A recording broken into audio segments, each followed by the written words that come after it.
Hi everyone, Quiveen here from the comfort of my kitchen. In today's video, we are going to be taking a look ahead to the month of September. September is going to be a jam-packed month, so there will be plenty more videos during the month talking about the different things that we're going to be able to see. But we will start as we usually do, moving through the night, starting with sunset as we would see it from a city like Cork. So the sun has just gone down by 8:30. We're still getting a little bit of sunset glow, but the nights are finally starting to begin reasonably early. We can already see the summer triangle nice and high in the sky, and Saturn is already above the horizon. So you can see Saturn, well, as early as 8:30.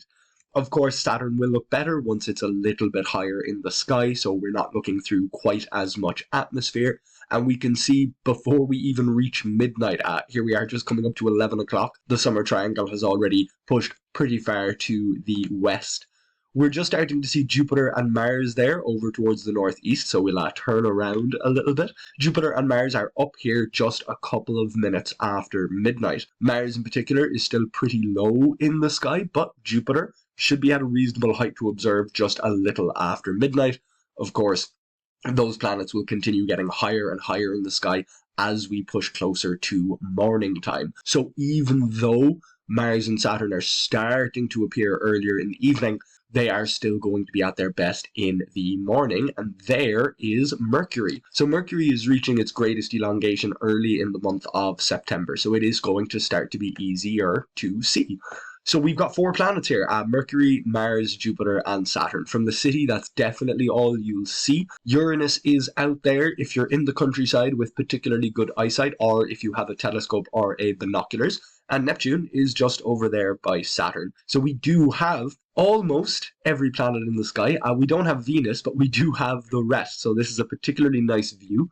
Also, the moon won't be in the way for the majority of the month. So we can see here as the sun is rising, there's the moon right on the horizon, here at about 5 o'clock in the morning. We'll keep pushing ahead, and things are starting to disappear here. Once we come past 5 o'clock, Saturn and Mercury are very faint. Mars and Jupiter are still just about visible. Jupiter, of course, one of the brightest things in the sky, brighter than any of the stars. So Jupiter will stay with us a little bit longer. The moon, of course, is a very narrow crescent. It's very close to new, so it's going to be incredibly difficult to see for the beginning of the month.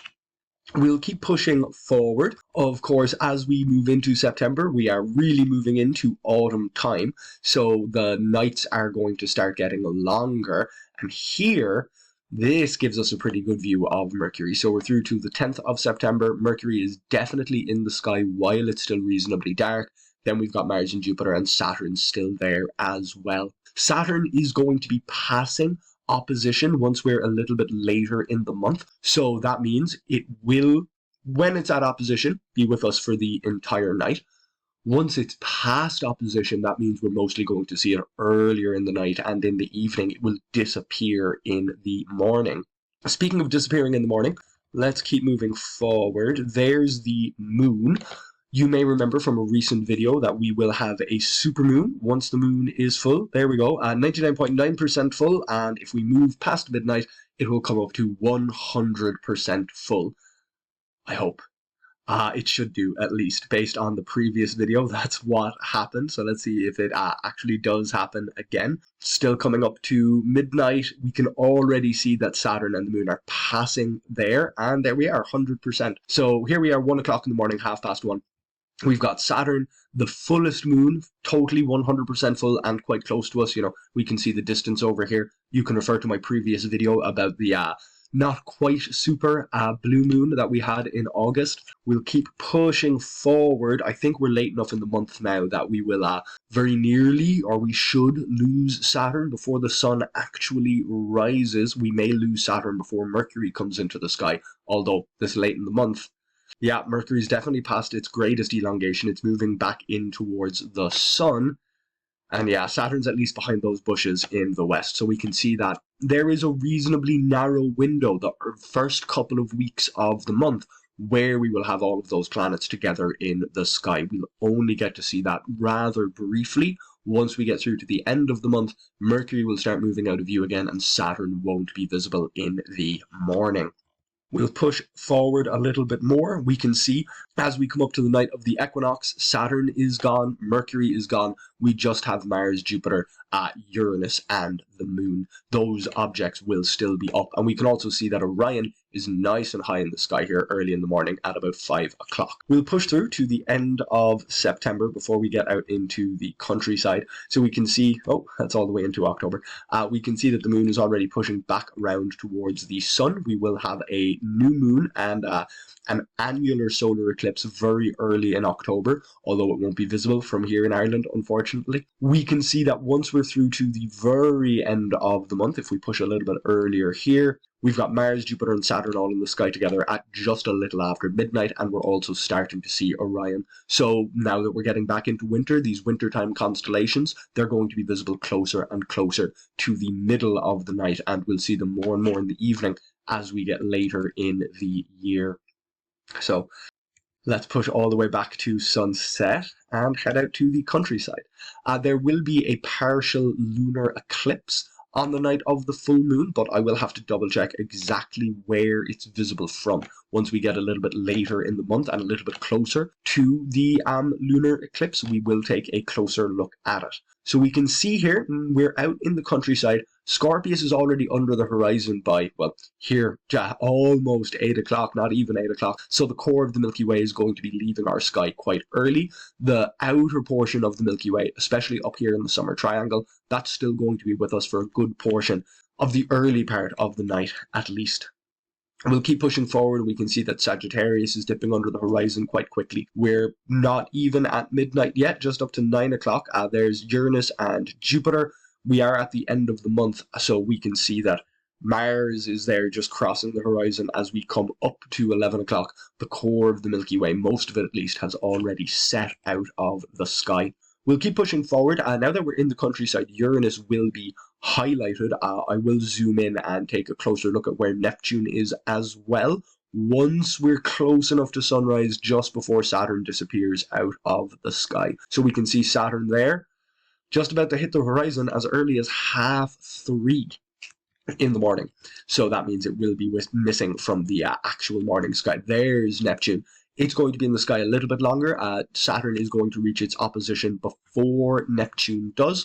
And of course, with those distant planets, especially in the case of Neptune, the reason we're seeing them at opposition is because the Earth has moved into the correct position around the Sun to line up with them for the Earth, the Sun, and those planets to be in a straight line. Neptune's moving very, very slowly, as is Saturn. We can see Uranus there. The Seven Sisters are the Pleiades, the Hyades with Aldebaran, Orion's Sword, the twins of Gemini. We can also see Leo there with the moon. So Leo is after coming back into the morning sky. It would have been behind the sun, at least for the early part of August, but we can see here by the end of September, it's definitely back in view.